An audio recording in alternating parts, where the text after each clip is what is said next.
Good afternoon, everyone. Aloha. Welcome back if you've been to previous experts lectures this year.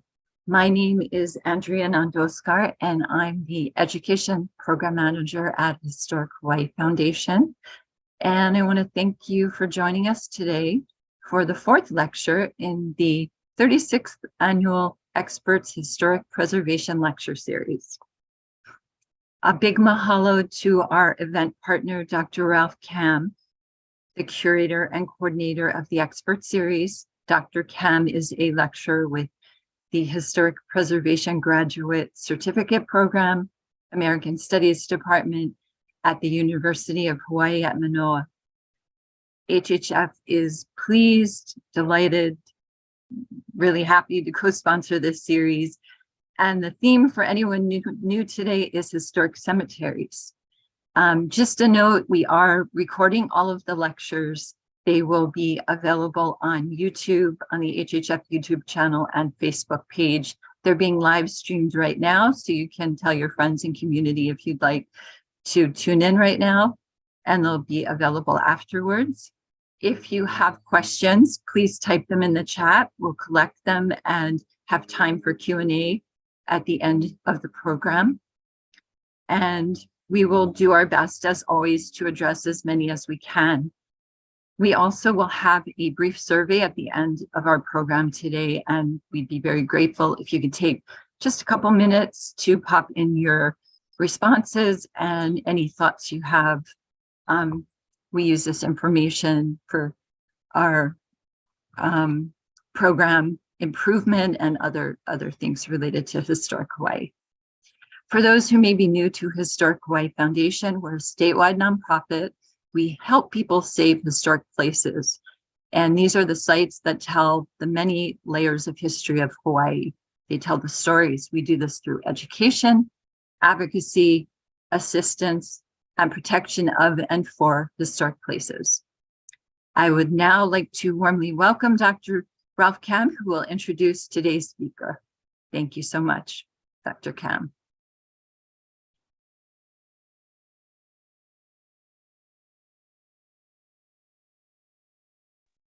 I'm really pleased at the series so far, and this talk today is going to be no different than the others.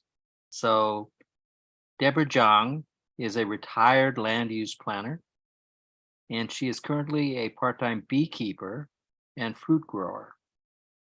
So she was formerly on the County of Hawaii Cultural Resource Commission from 2013 to 2018. And she is currently the chairperson of the County of Hawaii's Public Access, Open Space, and Natural Resources Preservation Commission. She has more than 40 years of volunteer and paid work experience in the preservation of historic Hawaiian trails and in support of efforts to improve and manage public access into Hawaii's outdoors. Please welcome Deborah Chang.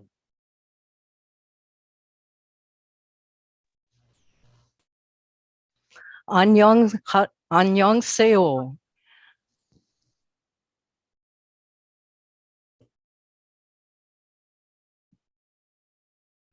Annyeonghaseyo is a Korean greeting, literally meaning be in peace. Annyeong means peace.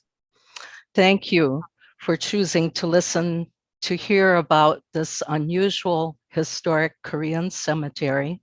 And thank you to Historic Hawaii Foundation for inviting me to present. I call my presentation a personal journey because I will be sharing with you what I've learned about the earliest Korean immigrant experience in Hawaii as a result of my taking an interest in this cemetery. I'm not a Korean scholar. I cannot speak, read, or write Korean, and I apologize in advance if I should mispronounce people's names or any other Korean words that I speak today. Starting with my own last name. Most of my life, I've been pronouncing my last name incorrectly. Come to find out, it should be Chang. Starting with my harabaji, my grandfather, his name was Chang Shuk-chun. He arrived in Honolulu in 1904, and from Honolulu went to the island of Kauai, and we think Niihau, to work. He met my Hawaii-born German grandmother, Bertha Bremer, and they were married in 1916. I would venture to guess the only German-Korean interracial marriage in Hawaii in that year, and maybe other years. Here the picture shows them with their 3 oldest children. They were going to go on to have a total of 9 children. My father is the youngest boy, and the photo was taken in North Kohala, where they raised their family. So my thoughts and interest in this Hōlualoa Korean Association Cemetery are that of a mixed race, part Korean, who was born and raised in Hawaii.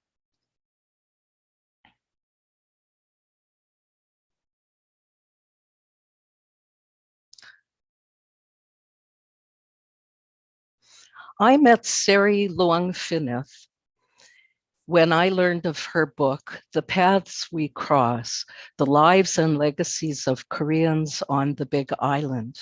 It was published in 2017. She first introduced me to this cemetery in 2019, and she was introduced to it by a Reverend Kim, who was at that time working in Kona. She has been invaluable and generous in her assistance in translating the gravestone inscriptions and served as an advisor in Korean heritage, culture, and history as we worked on the nomination of the historic Korean cemetery to the state and national registers of historic places. I will be calling the cemetery HKA Cemetery for short, so that I don't have to keep saying Hōlualoa Korean Association. This year marks the 120th anniversary of the first wave of Korean immigrants to Hawaii. The so-called first wave was the first large migration of Koreans who emigrated to America primarily through Hawaii with passports in the years 1903 to 1905. The 4-wave analogy is popular with historians. It's a simplification of what actually occurred as a result of major historic events in America, Hawaii, and Korea in the early 1900s, which resulted in limiting the earliest Korean emigrations. The focus of this presentation is on that first wave of Korean immigrants, judging from the ages and death dates that appear on the stones. In the first wave, 9 out of 10 immigrants were men, mostly in their 20s. The second wave, 1910 to 1924, consisted of mostly picture brides, but the numbers of brides were quite small compared to the single men who were interested in marriage. You'll note that the third wave did not occur until after World War II. Very little is written about the children of mixed race that were inevitable, given the ratio of young Korean men to eligible Korean women at that time. I personally know of numerous mixed race descendants of the earliest Korean immigrants. Many of us grew up in Hawaii and in Kona. This chart is a visual comparison of the numbers of the three major East Asian groups that were brought to Hawaii, largely to work in the plantations during this early period. There are small variations in the numbers and dates depending on the source. The numbers have been rounded off. The Korean first wave lasted a mere 3 years before out-migration from Korea was severely curtailed. Compared to the Chinese and Japanese immigrants to Hawaii, the earliest Korean immigrants were far fewer in number. What historic events helped to explain this brief period of Korean out-migration?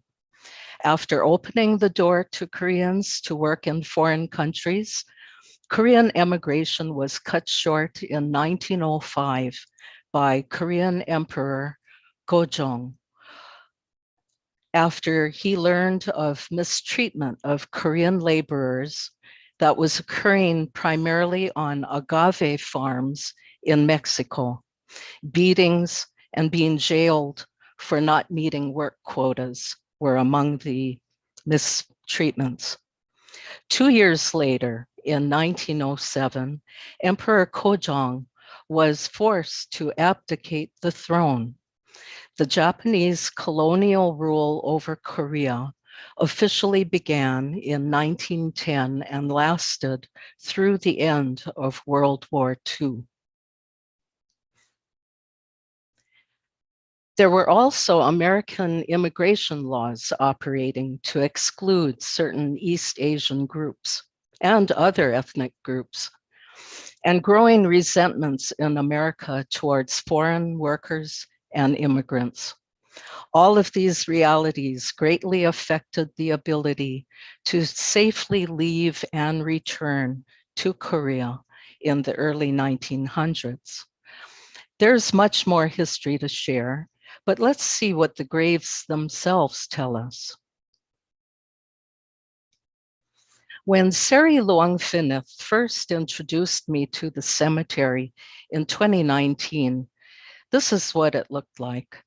Thickets of mature bamboo hid the graves.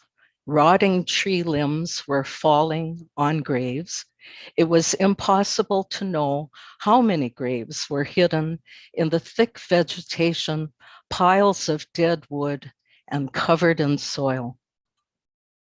What a contrast to my own Harabaji's resting place next to my grandmother in the Chang family cemetery in North Kohala, surrounded by loving family in a place that is well kept and where he is fondly remembered. My first concern was that the cemetery's existence needed to be recorded with the State Historic Preservation Division as a part of its inventory of historic places, and if possible, to get it registered on the state and national registers of historic places. The cemetery's existence and significance needed to be acknowledged. This map shows the town called Hōlualoa, where the cemetery is located. It has the red arrow pointing to it. Hōlualoa is a special historic town upslope from Kailua Kona, where my cursor is showing. Kailua Kona is along the coast. Considerable clearing of the graves was needed to determine how many burials were hidden in the brush and under soil and leaf litter. Here you see that earlier slide where this, it turned out, was the grave hidden in the bamboo. The other grave that was shown that was getting pummeled by rotten tree limbs was cleared and looks like this today, thanks to the help of my husband. Like the graves of other East Asian immigrants, It is customary to inscribe details on the grave markers, such as one's village, place of origin, names of children, spouse, dates of death and age, etc. The earliest Korean immigrants were fleeing desperate poverty and widespread famine in their home country.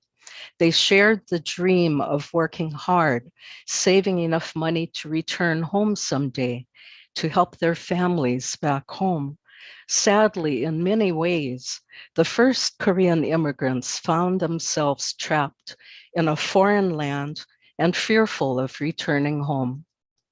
A few would return home to die or to care for dying parents, but there was little incentive to return to Korea once it fell under Japanese rule, where you might be conscripted into the Japanese army upon returning home, or become an indentured servant in Japan, or other terrible fates. The nomination to the state and national registers of historic places that I submitted in 2020 states that this cemetery contains significant information regarding the settlement, ethnic heritage, and social history of the first Koreans who emigrated to Hawaii and America. Unfortunately, the nomination was not approved by State Historic Preservation Division, which rightfully pointed out corrections that needed to be made. One of which was a more accurate mapping of the cemetery, and with the help of retired archaeologist Teresa Donham, pictured here, archaeological mapping has been done showing the layout of 14 inscribed graves dating from 1922 to 1949, at least 11 stone mounds. Some appear to be possibly for children due to their smaller size, one unmarked grave, and 2 possible grave sites that were exhumed sometime in the past. With Teresa's help, the cemetery has been given a State of Hawaii Historic Site number and included in the state's inventory of historic places. This, however, is not the same as inclusion on the state's register of historic places. A renomination is being considered. Here's a picture of 7 full-sized mounds that are in a row in a central part of the cemetery. What makes this a uniquely Hawaiian and uniquely Korean cemetery? Almost nothing has been written about the early Koreans who settled in Kona. Many longtime residents are surprised to hear of a Korean cemetery in Hōlualoa. The cemetery is evidence of an established Korean community in Kona in the early 1900s. Indeed, 1910 and 1920 census data document numerous Koreans in North and South Kona who were coffee farmers, coffee plantation laborers, as well as sugar plantation laborers in the short-lived Kona sugar plantation that started in 1899 and went out of business in 1926. Pak Ji-young, appearing here, is in the 1920 census as a coffee farmer. He is listed as being with his wife, and we believe his wife is also buried in this cemetery, shown with the red arrow. And they are listed as having a daughter, but the 1920 census seems to be spelling their daughter's name incorrectly, which makes it difficult to try to track their descendants. This is a snapshot of a portion of a census data sheet from 1910. It gives you an idea of the wealth of information contained within the census sheets: country of origin, where your mother and father were born, year of arrival in Hawaii, language spoken, household makeup, ages and marital status, occupation, which I have surrounded with into a red block just to illustrate. In this census, it talks about a Korean farmer, and then further down, a Korean laborer. So hopefully you can decipher the difference in the handwriting of farmer and laborer. You'll note that the laborer was in the sugar plantation, and then up top, the farmer is a farmer in coffee, although I'm not sure what the next word is, whether it is planter. But I wanted to give you a feel for the census data, for you to see that the reading of the writing of the census taker can be a challenge. Also, the reproduction quality of the census sheet also can get in the way of correct interpretation. There are extensive problems with misspelling of Korean names. And this is largely because the census takers probably didn't know Korean language. And so they were spelling the names as best they could according to what they sounded like. And so if you're trying to track a family from, say, the 1910 census to the 1920 census, there could be a problem with spelling the names quite differently in those years.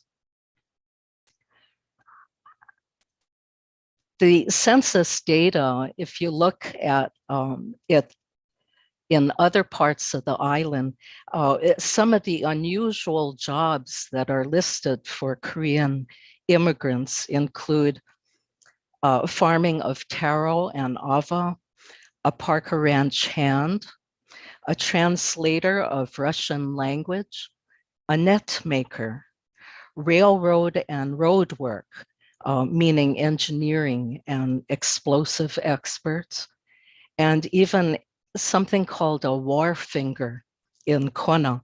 I had to look that up. A wharfinger is someone who owns or manages a wharf. The cemetery property was purchased by an unincorporated Hōlualoa Korean Association for $50 in 1917.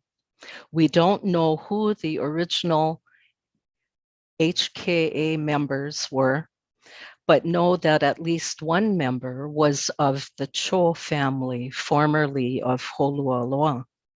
The cemetery is unique in that it was purchased by Koreans and dedicated to just Korean burials.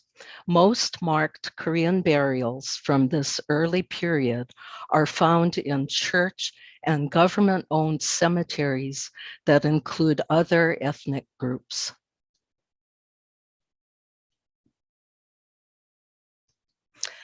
At least one burial has been identified as that of a part Hawaiian woman who was born on Molokai and is the wife of a Korean immigrant also buried in the cemetery. One grave refers to the name given to Korea by the Korean independence movement, which began in March 1919 in reaction to Japanese dictatorship and the end of the Korean Joseon dynasty, which lasted 5 centuries, one of the world's longest running dynasties. Koreans in Hawaii were keenly aware of political events back home. And as the largest Korean community in America during that time, actively contributed financially to the Korean independence movement. According to one source, about 40% of Korean immigrants were Christian, but none of the marked burials in this cemetery contain Christian references or symbols, or Buddhist references or symbols. This burial happens to be of a man who was a neighbor of my grandfather, according to the 1920 census in North Kohala. This burial, as well as this other burial, are horizontal to the ground, and we didn't know they existed until they were buried under soil and leaf litter and had to be cleaned extensively. Seri Luangfinith devised an especially gentle and effective way of revealing inscriptions on delicate surfaces, as you can see in the lower picture, using rice paper and a very soft ink blotter. The inscription dries on the rice paper beautifully. The Korean inscriptions on most of the gravestones are in both Hanja and Hangul writing. Most of the stones identify themselves as being of Joseon, literally translated as the land of the morning calm. By referring to Joseon, they are expressing loyalty to the Joseon dynasty, which ended with Japanese colonization after 5 centuries. Here you can see Hanja, which is the Chinese form of Korean writing, and below that, close up from a gravestone showing it in Hanja.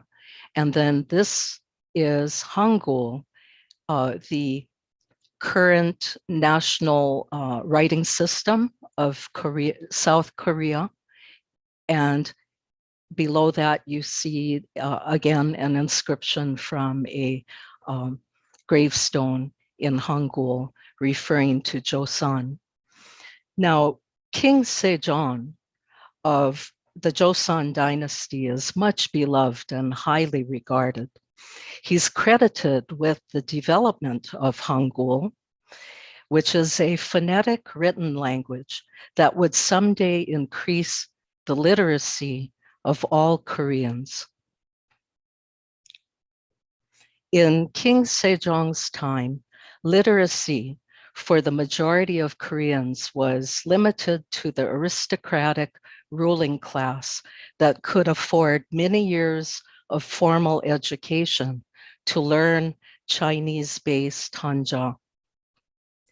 It was not until later in the 20th century that Hangul became more accepted and is now the national written language. King Sejong's legacy reflects his love for his people, the majority of whom were farmers.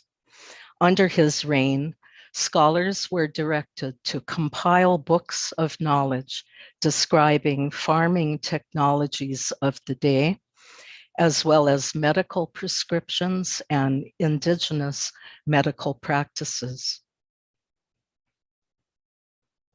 Study of the inscriptions in the HKA cemetery and the construction material used indicate that the deceased were probably poor. Their literacy was probably limited, judging from a few errors in their writing of Hanja and Hangul. Clearly, it was important to them to be remembered after death. Imagine the special effort required for someone poor to secure the resources needed to create such burials with terraces and pedestals. Chances are a number of the deceased were single and childless. Perhaps the original Hōlualoa Korean Association was formed because they saw a need to provide Koreans with burial assistance. Unfortunately, there are no burial councils in Hawaii to advocate for the protection of iwi kupuna, or historic bones, of non-Hawaiian ethnic groups. It is deeply disturbing that an entire historic Japanese and Korean cemetery was destroyed in Hakalau, North Hilo District in the 1970s with full approvals by the state and county after required studies were completed. I cannot understand how anyone thought it would be okay to exhume the bones of impoverished and forgotten sugar plantation workers using a backhoe, relocating their bones to a mass grave in Hilo Town and burying their gravestones and markers in place. With the cemetery out of the way, a new subdivision was approved and a new house lot created where the cemetery once was, on a beautiful oceanfront bluff. The historic grave sites in this cemetery are vulnerable to feral pig digging, earthquakes, large rotten tree limbs, and the gravestone material is cracking and exposed to the elements. Moss is also growing on the crumbling surfaces. Professional advice is needed in how to make repairs without harming the historic integrity of the graves. It takes less than a year of neglect for the bamboo to reclaim the cemetery. Here you see 5 months of bamboo regrowth, and the other picture is after an hour of hand removal. So if you catch it in time, the bamboo is still soft and relatively easy to remove. But given a year or more, the bamboo becomes woody and very difficult. Here's food for thought. To what extent should this cemetery become open to the public? Its isolation has helped protect it. It is not visible from a main road. It doesn't have parking available. Vandalism of the historic, well-maintained Japanese cemetery in Honohina, North Hilo District, occurred just last year in March, in which 45 headstones were damaged and one completely destroyed. We need to keep this in mind and be careful. As more people choose cremation and the scattering of their ashes, will cemeteries become obsolete? Where will your descendants go to pay their respects and honor their ancestors? The long-term protection of this cemetery will depend on ongoing, consistent care by people who are descendants of the interred, descendants of the original Hōlualoa Korean Association, as well as Koreans and non-Koreans who appreciate the special historic and cultural heritage represented by this cemetery. The cemetery's future existence and protection will be assured if it is appreciated and cherished by a larger community, not as a tourist attraction, but rather as a place for spiritual reflection and respect of the elders. My main concern is for the long-term protection of this cemetery. It is too dependent on me, and I'm doing everything from bookkeeping, organization, and updates of the board, IRS reporting, public relations, land clearing and maintenance, research, etc. I have other projects requiring my time, and this project deserves more time and attention than I am able to give. This is an appeal for descendants of the burials and the original Hōlualoa Korean Association to get involved, as well as anyone willing to contribute skills such as legal, accounting, willing to serve on the board, willing to help secure the 501c3 nonprofit status, perhaps renomination to the registers, research.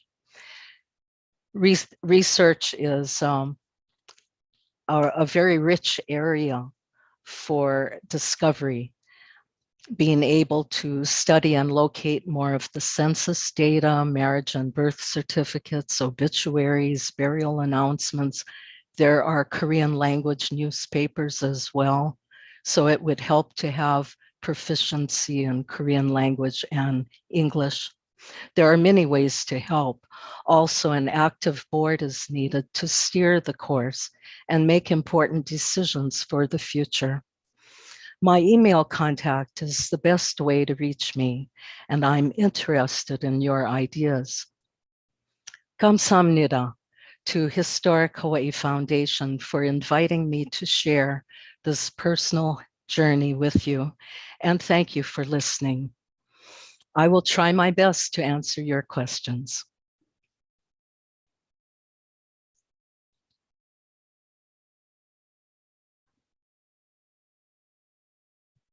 Thank you so much, Deborah. Ralph, are you on? Thank you. Good. So we'll go through some of the questions that we've received in the chat.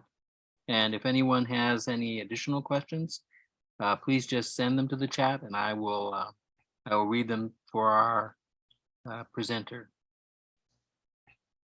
One of the first questions concerns what the stones were actually made of. Well, they are made out of concrete, and the quality of the concrete seems to be not very good, and so it makes the stones vulnerable to cracks and chips. And there is just one stone that may be blue rock. It's quite noticeably different and of better quality. And I think that it may have been a newer addition to the cemetery.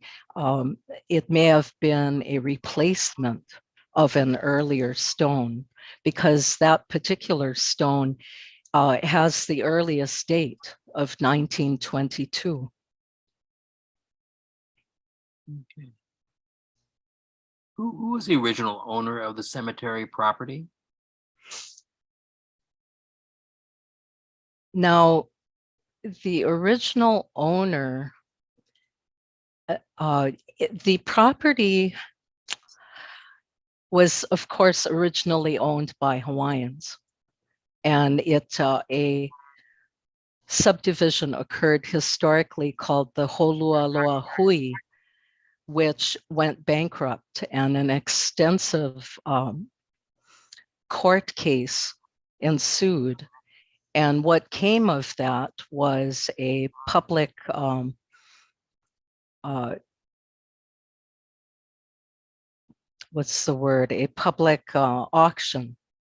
of the various lots that were available through this auction. So the first purchaser of the property by auction, and it's about 1/3 of an acre, was a Moreira, a Portuguese owner. And very shortly after that, I think a year later, he sold it to the Hōlualoa Korean Association. So there is no other owner on record except for that last purchase in 1917. So has the HKA had a continuous existence, or were there years when it ceased to exist? It did cease to exist. It was an unincorporated association, And the last remaining member was a Cho, CHO. And we only know that because there's a notation in the county's real property tax records showing that the son of this last surviving member of the Hōlualoa Korean Association was concerned and wanted to make sure that the Hōlualoa Korean Association was on file with the county as being owner of this lot. So, I mean, the question becomes who owns it now? And this is where it would be good to get legal assistance because as far as I can tell, there is no owner. All right, very interesting. Could you go over how many grave sites there are in total in the graveyard?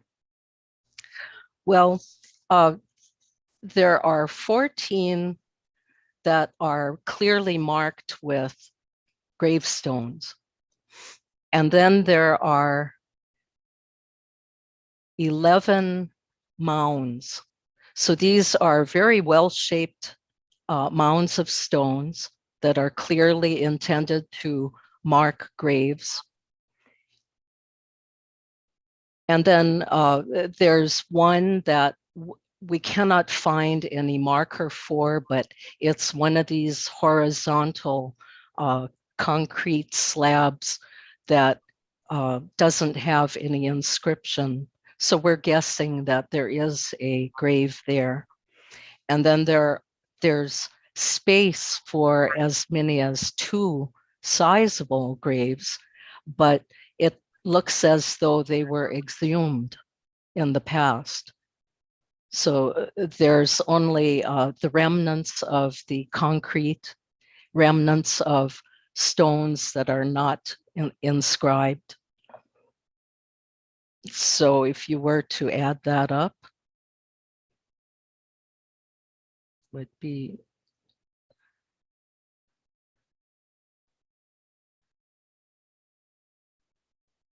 an estimate of 26 graves.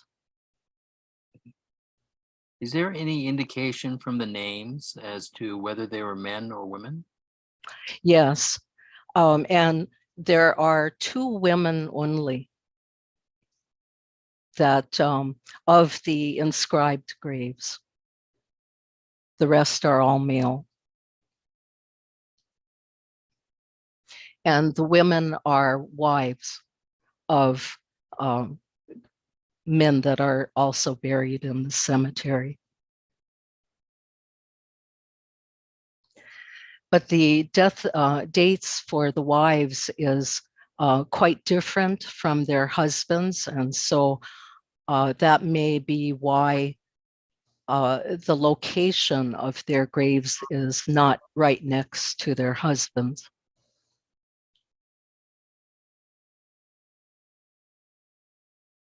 You showed mostly concrete headstones and only 1 blue stone. Mhm.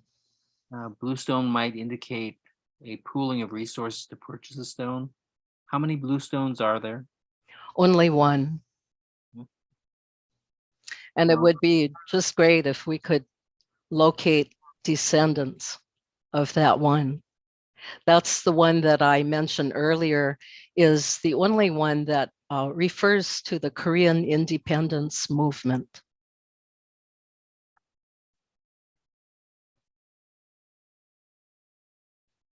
Okay. Question from Taeyong Kim. Have you been in touch with Dukhi Lee Murabayashi? Yes, she was very kind to reach out to me, and she shared actually a burial announcement that appeared in the Korean newspaper of the time that actually announces the burial of one of the burials in this cemetery. But I haven't been in touch with her much, just that one help that she gave. But she has definitely expressed interest in this cemetery. Our dilemma, as I see it, there are several dilemmas. One has to do with the ownership of the cemetery, but also the concern over visitation that we have, because there have been that most recent vandalism that happened last year to the Japanese cemetery. And there's this feeling of not wanting to publicize its location that widely. And it's not that easy to find because it's not visible from a main road.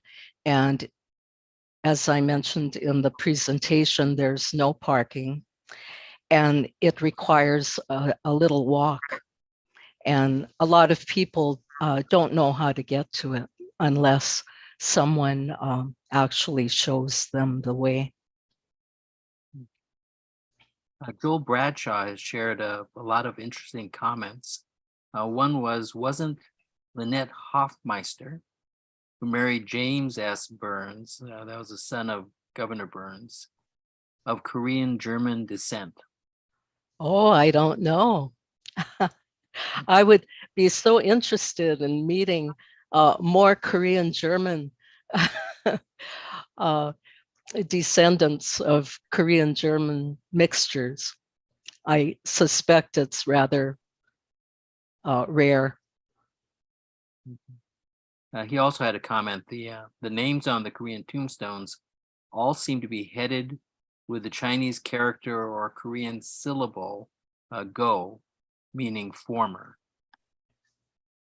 Yes, that was something that Sari Luangfinith noted, that there is, I guess, a question in her mind as far as some of the names when you're translating the names on the graves, because go is could mean deceased or formerly. So that may not be part of the name. It's just showing that this person is deceased.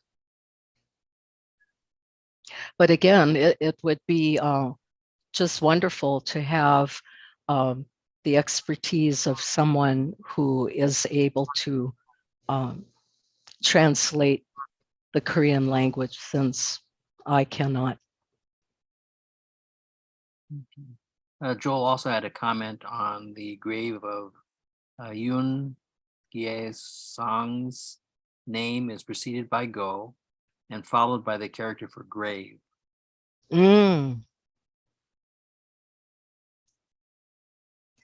So here again, I would be really welcoming of assistance in translation assistance as well as research.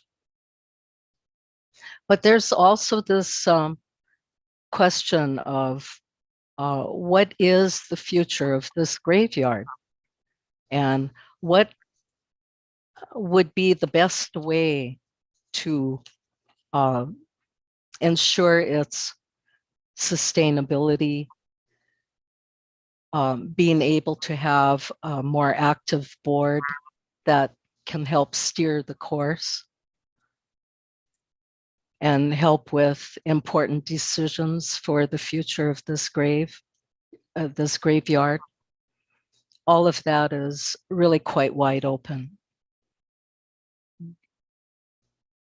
Another question concerns what the typical burial practices were in Korea at the time, and whether this cemetery was replicating that sort of burial.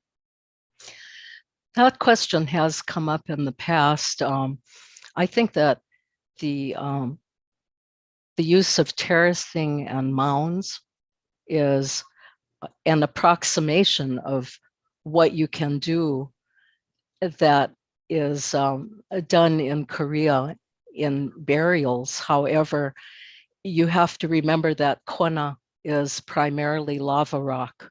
They had to work with what was there, and it is very rocky terrain.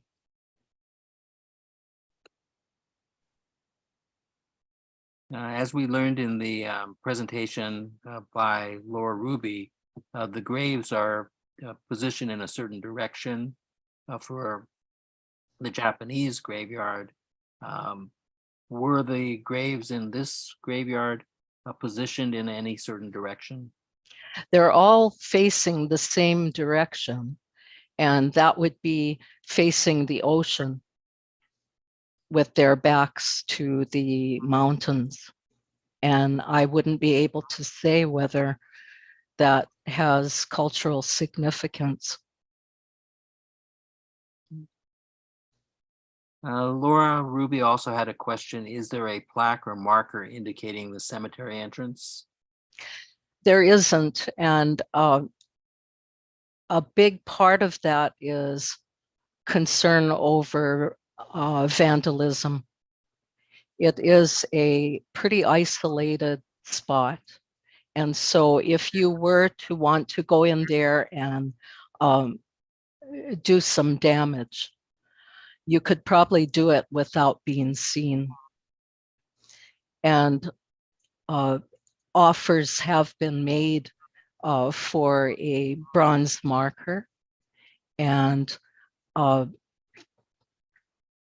here again, I think that if there were a more active board, this is the sort of decision-making that a more active board would do, is to talk about what makes sense for the marking and protection of this graveyard.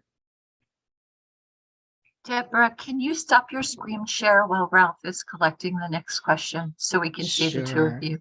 Thanks. Let's see, stop share. Thank you. Is that okay? Perfect. All Another right. question by Laura Ruby. Well, not a question, but a note. The blue stone is carved by a professional stone carver. Yes, yes, and that makes it one of the nicest of the stones in there. Very cleanly cut. And it's, again, interesting that that particular stone is like that because it has the earliest death date of all the death dates. Does the cemetery fill up from one side to downslope, or how is the arrangement chronologically for the graveyard? I haven't been able to see a chronological arrangement. And I think that maybe more careful research might reveal a certain pattern there, but I haven't been able to make that out.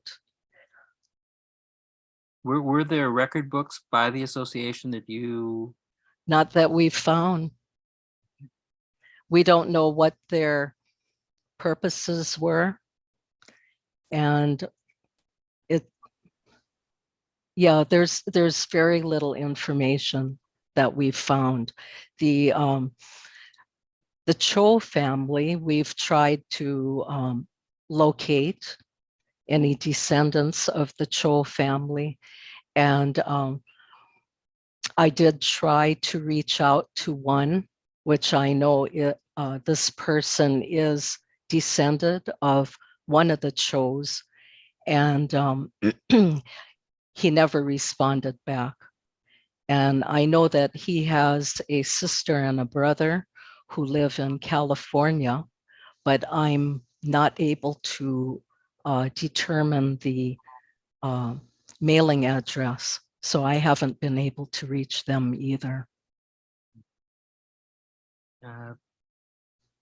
Dayoung Kim made a note that the Korean American Foundation Hawaii has been funding documentation projects, rubbings. I think this site was also recorded. I will discuss possible maintenance efforts with the foundation's board. So that would be wonderful. What ahupua'a is the cemetery in? Well, there are several Hōlualoa Ahupua'a. So it is in one of the Hōlualoa Ahupua'a. So was the parcel included in the Hōlualoa lands lawsuit? Yes, it was. It was one of the parcels that was put out to public auction. And that was when it was first purchased by a Portuguese man and his wife. And then very shortly after that, they chose to sell to the Hōlualoa Korean Association. Was there a known Korean housing community nearby? This is where analysis of the census data would tell us quite a bit of information about that. And when you go through the census sheets, you can see according to the roads, the census sheets will identify which roads are being surveyed and all of the households along those roads. And so you'll encounter fair concentrations of Koreans in certain areas. So I think that more detailed study of the census sheets would help us to know that. It's interesting, there is one burial in the Japanese Buddhist cemetery in Hōlualoa that is of a Korean woman. And her, I'm trying to look up the date, her date of death is earlier than any of the burials in this particular cemetery. Her date of death is 1911, and she died at age 71. And it's there's a whole story, I'm sure, that we may never know about this woman and how she came to be in the Hōlualoa Japanese cemetery.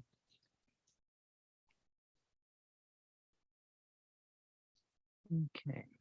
So another note, would you know if a United Korean Association Hawaii chapter is on Hawaii Island? I don't. The note is, if so, they may be a possible volunteer group to help you. And I'll be able to get these notes later, I trust. Yes. That would be very helpful. Yes. I think we have time for maybe one more question, and We have if you would like to. a note here from Tony Han Palermo. My name is Tony Han Palermo. My grandfather came from Korea in 1918, as far as I can tell. He came with a wife, no name given, but died at some point. He then married a Hawaiian woman from Po'opo. Are you aware of an older cemetery in that area? The burials at the HKA cemetery seem later.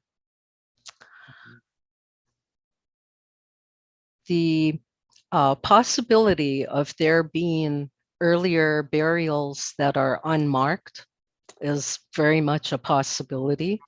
There is also a cemetery, a county cemetery in South Kona that contains a number of Korean burials as well in a place called Kalahiki. I do not know what the dates are of the graves in that particular cemetery. And so perhaps there are earlier dates in there. Okay. Well, I So think we're at 1, so I want to just respect everyone's time and mahalo so much, Dr. Cam, sorry, for moderating, and Deborah for a really interesting presentation. And I think there is a lot of people who've reached out in the chat with various organizations and ideas for you that we'll pass on to you.